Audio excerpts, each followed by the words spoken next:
Hello friends, welcome to Abi's world. 2025 നടന്ന PSC പരീക്ഷകളിൽ സയൻസിൽ നിന്നും ചോദിച്ച ചോദ്യങ്ങളും അവയുടെ ഉത്തരങ്ങളുമാണ് ഇന്നത്തെ ക്ലാസ്സിൽ നമ്മൾ ഡിസ്കസ് ചെയ്യുന്നത്. ഇനി നടക്കാൻ പോകുന്ന എല്ലാ PSC പരീക്ഷകൾക്കും ഈ ക്ലാസ് നിങ്ങൾക്ക് ഉപകാരപ്രദമായിരിക്കും. നിങ്ങൾ ആദ്യമായിട്ടാണ് ഈ ചാനൽ കാണുന്നതെങ്കിൽ സബ്സ്ക്രൈബ് ചെയ്ത് സപ്പോർട്ട് ചെയ്യുക. അതുപോലെ ക്ലാസ് ഇഷ്ടമായെങ്കിൽ ലൈക്ക് ചെയ്യുക. ക്ലാസ്സിനെ കുറിച്ചുള്ള നിങ്ങളുടെ അഭിപ്രായങ്ങൾ കമൻറ്റ് ചെയ്യുക. അപ്പോൾ നമുക്ക് തുടങ്ങാം. ആദ്യത്തെ ചോദ്യം നോക്കാം. അപകടത്തിൽ ഒരു വ്യക്തിയുടെ സെറിബെല്ലത്തിന് തകരാറ് സംഭവിച്ചു. ഇത് ആ വ്യക്തിയെ എങ്ങനെ ബാധിക്കുന്നു? അപകടത്തിൽ ഒരു വ്യക്തിയുടെ സെറിബെല്ലത്തിന് തകരാറ് സംഭവിച്ചാൽ അത് എങ്ങനെയാണ് ആ വ്യക്തിയെ ബാധിക്കുന്നത് എന്നാണ് ഇവിടെ ചോദിച്ചിരിക്കുന്നത്. ഇവിടെ ആൻസറായിട്ട് വരുന്നത് ഓപ്ഷൻ ബി ആണ്.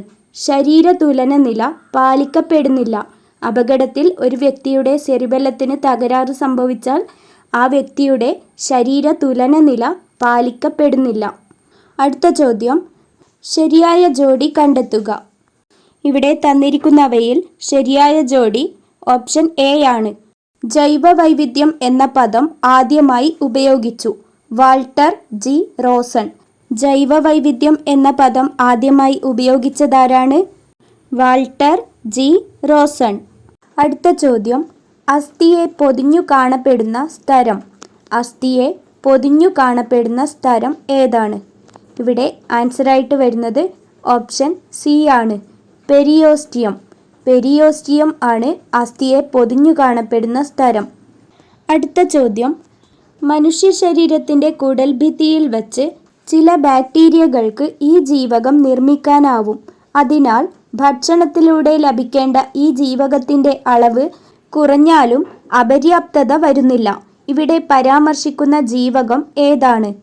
ആൻസറായിട്ട് വരുന്നത് ഓപ്ഷൻ ഡി ആണ്. ജീവകം കെ. അടുത്ത ചോദ്യം നോക്കാം. ജന്തുജന്യ രോഗമായ മഞ്ഞപ്പനി പരത്തുന്ന രോഗാണു ഏതാണ്? ജന്തുജന്യ രോഗമായ മഞ്ഞപ്പനി പരത്തുന്ന രോഗാണു ഏതാണ്? ഇവിടെ ആൻസറായിട്ട് വരുന്നത് ഓപ്ഷൻ ബി ആണ്. വൈറസ്. മഞ്ഞപ്പനി പരത്തുന്ന രോഗാണുവാണ് വൈറസ്. അടുത്ത ചോദ്യം നോക്കാം. കേരള സർക്കാരിൻ്റെ കീഴിലുള്ള സാമൂഹ്യനീതി വകുപ്പ് BPL വിഭാഗത്തിൽപ്പെടുന്ന പ്രായമായ പ്രമേഹ രോഗികൾക്ക് സൗജന്യമായി ഗ്ലൂക്കോമീറ്റർ നൽകുന്ന പദ്ധതി ഏതാണ്? കേരള സർക്കാരിൻ്റെ കീഴിലുള്ള സാമൂഹ്യനീതി വകുപ്പ് BPL വിഭാഗത്തിൽപ്പെടുന്ന പ്രായമായ പ്രമേഹ രോഗികൾക്ക് സൗജന്യമായി ഗ്ലൂക്കോമീറ്റർ നൽകുന്ന പദ്ധതി ഏതാണ്? ഇവിടെ ആൻസറായിട്ട് വരുന്നത് ഓപ്ഷൻ ബി ആണ്. വയോമധുരം. അടുത്ത ചോദ്യം, കേരള സംസ്ഥാന ജൈവവൈവിധ്യ ബോർഡിൻ്റെ ആസ്ഥാനം. കേരള സംസ്ഥാന ജൈവവൈവിധ്യ ബോർഡിൻ്റെ ആസ്ഥാനം എവിടെയാണ്? ഓപ്ഷൻ സി ആണ് ഇവിടെ ആൻസറായിട്ട് വരുന്നത്. തിരുവനന്തപുരം. അടുത്ത ചോദ്യം, കാർഡിയോളജി ഏത് അവയവത്തിൻ്റെ തകരാറുകൾ കൈകാര്യം ചെയ്യുന്ന വൈദ്യശാസ്ത്ര ശാഖയാണ്? കാർഡിയോളജി ഏത് അവയവത്തിൻ്റെ തകരാറുകൾ കൈകാര്യം ചെയ്യുന്ന വൈദ്യശാസ്ത്ര ശാഖയാണ്? ഇവിടെ ആൻസറായിട്ട് വരുന്നത് ഓപ്ഷൻ ബി ആണ്. ഹൃദയം. ഹൃദയത്തിൻ്റെ തകരാറുകൾ കൈകാര്യം ചെയ്യുന്ന വൈദ്യശാസ്ത്ര ശാഖയാണ് കാർഡിയോളജി. അടുത്ത ചോദ്യം നോക്കാം. ഏതുതരം മാധ്യമത്തിലൂടെയാണ് ശബ്ദം കൂടുതൽ വേഗത്തിൽ സഞ്ചരിക്കുന്നത്? ഏതുതരം മാധ്യമത്തിലൂടെയാണ് ശബ്ദം കൂടുതൽ വേഗത്തിൽ സഞ്ചരിക്കുന്നത്? ഇവിടെ ആൻസറായിട്ട് വരുന്നത് ഓപ്ഷൻ എ ആണ്. ഖരം. ശബ്ദം കൂടുതൽ വേഗത്തിൽ സഞ്ചരിക്കുന്നത് ഖരം എന്ന മാധ്യമത്തിലൂടെയാണ്. അടുത്ത ചോദ്യം, പ്രവൃത്തിയുടെ അതേ യൂണിറ്റ് ഉപയോഗിക്കുന്ന അളവ് ചുവടെ നൽകിയിരിക്കുന്നവയിൽ നിന്ന് കണ്ടെത്തുക. തന്നിരിക്കുന്നവയിൽ ഏതാണ് പ്രവൃത്തിയുടെ അതേ യൂണിറ്റ് ഉപയോഗിക്കുന്ന അളവ്? ഇവിടെ ആൻസറായിട്ട് വരുന്നത് ഓപ്ഷൻ ബി ആണ്. ഊർജം. അടുത്ത ചോദ്യം, ഒരു സ്റ്റോറേജ് ബാറ്ററി ചാർജ് ചെയ്യുന്ന അവസരത്തിൽ വൈദ്യുതിയുടെ ഏതു ഫലമാണ് പ്രയോജനപ്പെടുത്തിയിരിക്കുന്നത്? ഒരു സ്റ്റോറേജ് ബാറ്ററി ചാർജ് ചെയ്യുന്ന അവസരത്തിൽ വൈദ്യുതിയുടെ ഏത് ഫലമാണ് പ്രയോജനപ്പെടുത്തിയിരിക്കുന്നത്? ഇവിടെ ആൻസറായിട്ട് വരുന്നത് ഓപ്ഷൻ ബി ആണ്. രാസഫലം. അടുത്ത ചോദ്യം നോക്കാം. ചന്ദ്രനിലെ ഗുരുത്വാകർഷണ ത്വരണം എത്രയായിരിക്കും? ചന്ദ്രനിലെ ഗുരുത്വാകർഷണ ത്വരണം എത്രയായിരിക്കും? ഇവിടെ ആൻസറായിട്ട് വരുന്നത് ഓപ്ഷൻ സി ആണ്. 1.62 മീറ്റർ പെർ സെക്കൻഡ് സ്ക്വയർ. ചന്ദ്രനിലെ ഗുരുത്വാകർഷണ ത്വരണം 1.62 മീറ്റർ പെർ സെക്കൻഡ് സ്ക്വയർ ആണ്. അടുത്ത ചോദ്യം, ആറ്റത്തിൻ്റെ പ്ലം പുഡിംഗ് മാതൃക അവതരിപ്പിച്ചതാര്? ആറ്റത്തിൻ്റെ പ്ലം പുഡിംഗ് മാതൃക അവതരിപ്പിച്ചതാര്? ഇവിടെ ആൻസറായിട്ട് വരുന്നത് ഓപ്ഷൻ എ ആണ്, ജെ തോംസൺ. ആറ്റത്തിൻ്റെ പ്ലം പുഡിംഗ് മാതൃക അവതരിപ്പിച്ചത് ജെ തോംസൺ ആണ്. അടുത്ത ചോദ്യം, ചലിക്കും ചുരുൾ മൈക്രോഫോണിൽ നടക്കുന്ന ഊർജ്ജമാറ്റം ഏത്? ചലിക്കും ചുരുൾ മൈക്രോഫോണിൽ നടക്കുന്ന ഊർജ്ജമാറ്റം ഏത്? ഇവിടെ ആൻസറായിട്ട് വരുന്നത് ഓപ്ഷൻ സി ആണ്, ശബ്ദോർജ്ജം വൈദ്യുതോർജ്ജമായി മാറുന്നു. ചലിക്കും ചുരുൾ മൈക്രോഫോണിൽ നടക്കുന്ന ഊർജ്ജമാറ്റം എന്താണ്? ശബ്ദോർജ്ജം വൈദ്യുതോർജ്ജമായി മാറുന്നു. അടുത്ത ചോദ്യം, ചുവടെ കൊടുത്തവയിൽ നിന്ന് സദിശ അളവ് കണ്ടെത്തുക. തന്നിരിക്കുന്ന ഓപ്ഷൻസ് നോക്കാം. ദൂരം, വേഗം, പ്രവേഗം, സമയം. ഇതിൽ സദിശ അളവ് ഏതാണ് എന്നാണ് ചോദിച്ചിരിക്കുന്നത്. ഓപ്ഷൻ സി ആണ് ആൻസർ, പ്രവേഗം. പ്രവേഗം ഒരു സദിശ അളവാണ്. അടുത്ത ചോദ്യം നോക്കാം. ഭക്ഷ്യപദാർത്ഥങ്ങൾക്ക് മഞ്ഞ നിറം നൽകാൻ ഉപയോഗിക്കുന്ന രാസവസ്തു ഏത്? ഭക്ഷ്യപദാർത്ഥങ്ങൾക്ക് മഞ്ഞ നിറം നൽകാൻ ഉപയോഗിക്കുന്ന രാസവസ്തു ഏത്? ഇവിടെ ആൻസറായിട്ട് വരുന്നത് ഓപ്ഷൻ എ ആണ്, ടാർട്രസിൻ. ടാർട്രസിൻ ആണ് ഭക്ഷ്യപദാർത്ഥങ്ങൾക്ക് മഞ്ഞ നിറം നൽകാൻ വേണ്ടി ഉപയോഗിക്കുന്ന രാസവസ്തു. അടുത്ത ചോദ്യം, ഏത് ലോഹത്തിൻ്റെ അയിരാണ് കലാമിൻ? ഏത് ലോഹത്തിൻ്റെ അയിരാണ് കലാമിൻ? ആൻസർ ഓപ്ഷൻ ബി ആണ്, സിങ്ക്. സിങ്ക് എന്ന ലോഹത്തിൻ്റെ അയിരാണ് കലാമിൻ.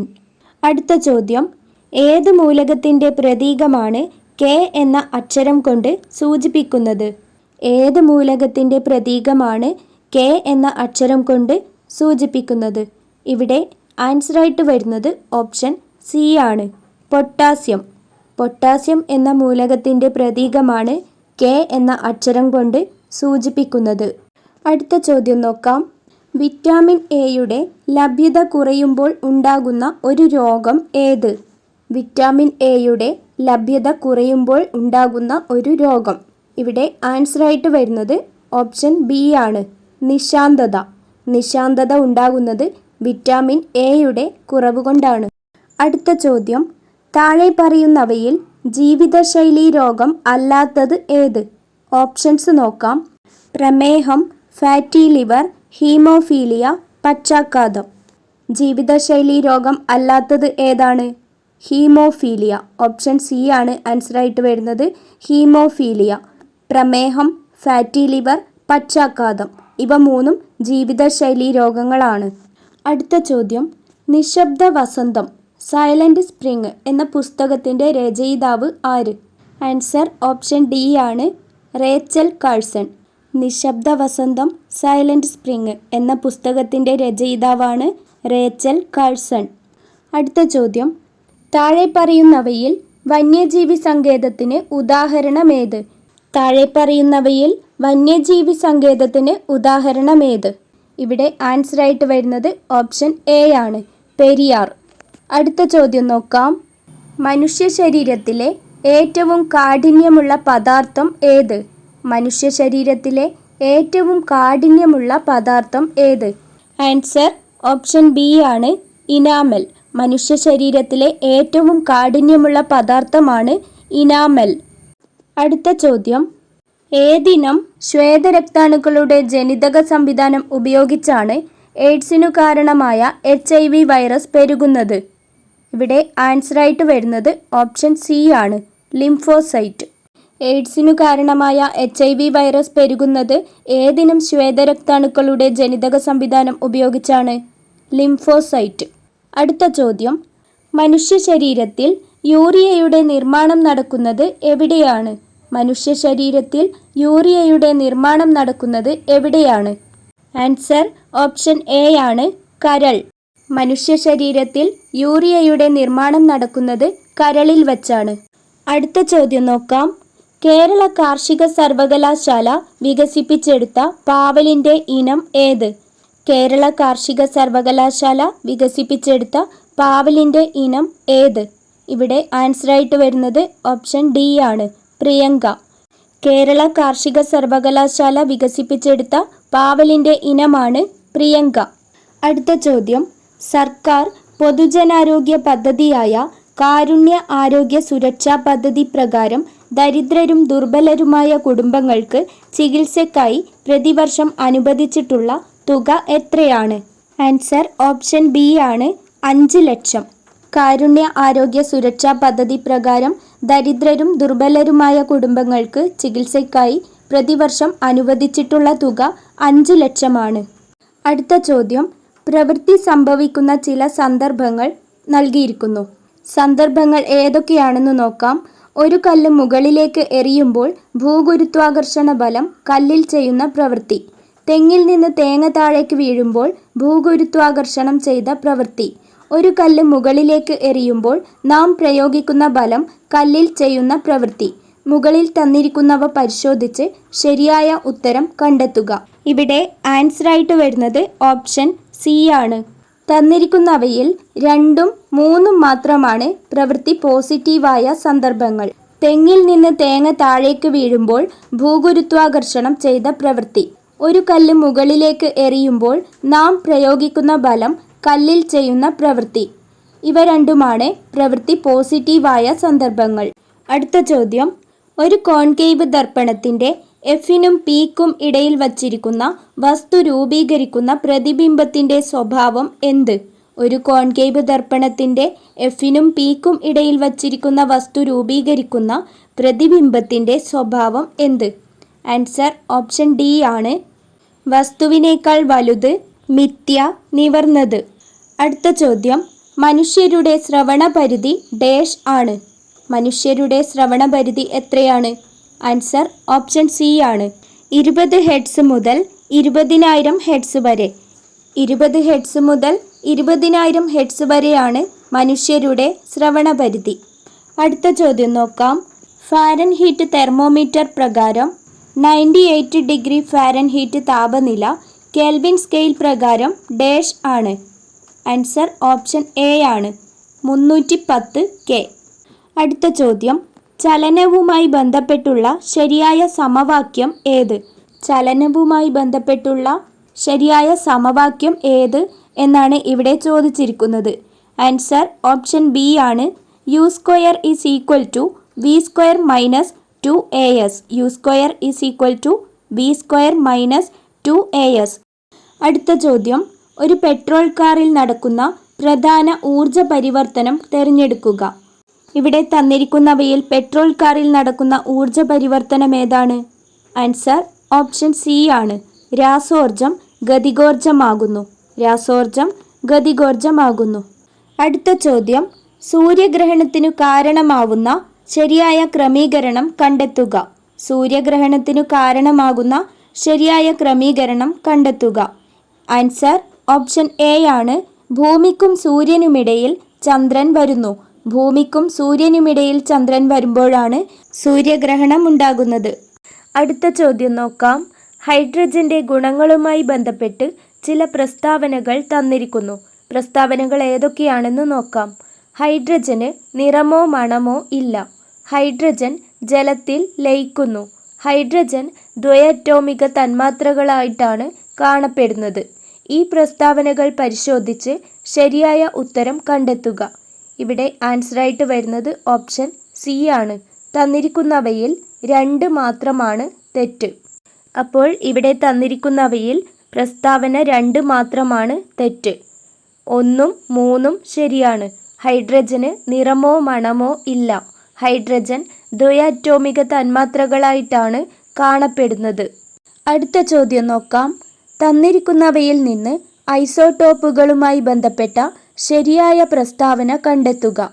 തന്നിരിക്കുന്നവയിൽ നിന്ന് ഐസോടോപ്പുകളുമായി ബന്ധപ്പെട്ട ശരിയായ പ്രസ്താവന ഏതാണ് എന്നാണ് ഇവിടെ ചോദിച്ചിരിക്കുന്നത്.